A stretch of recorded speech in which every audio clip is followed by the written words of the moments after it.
ময়মনসিংহের ভালুকায় গাঁজা ও হেরোইন সহ ২ মাদক ব্যবসায়ীকে আটক করেছে ভালুকা মডেল থানা পুলিশ। ১৮ জুলাই শুক্রবার বিকেলে উপজেলার ধামসুর নজরের মোড় এলাকা থেকে তাদের গ্রেপ্তার করা হয়। আটককৃতরা হলেন উপজেলার ধামসুর গ্রামের মৃত আবু সাইদের ছেলে উজ্জ্বল এবং ভালুকা পৌরসভার ৭ নং ওয়ার্ডের মৃত খোরশেদের ছেলে রবি। আটককৃতদের কাছ থেকে ১ কেজি গাঁজা ও ৫ গ্রাম হেরোইন উদ্ধার করা হয়। এদিকে পুলিশ জানায় তারা দীর্ঘদিন ধরে মাদক ব্যবসার সঙ্গে জড়িত ছিলেন। গোপন সংবাদের ভিত্তিতে তারা অভিযান চালিয়ে তাদের আটক করে।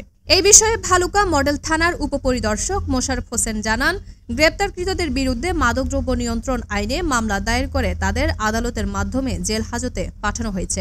এছাড়াও একই দিনে উপজেলার থানার মোড় এলাকায় পুলিশের স্থাপন করা চেকপোস্ট থেকে একটি চোরাই মোটরসাইকেল উদ্ধার করা হয়। এই ঘটনায় কিশোরগঞ্জ জেলার করিমগঞ্জ থানার কোনাপাড়া গ্রামের মৃত সালেক মিয়ার ছেলে মোহাম্মদ কাজল মিয়াকে আটক করা হয়। এদিকে পুলিশ সূত্রে আরও জানায়, আটককৃত কাজলের বিরুদ্ধেও প্রয়োজনীয় আইনানুগ ব্যবস্থা গ্রহণ করে তাকে জেল হাজতে পাঠানো হয়েছে। ভালুকা উপজেলা প্রতিনিধি ইমন সরকারের তথ্যচিত্রে CHD নিউজ 24।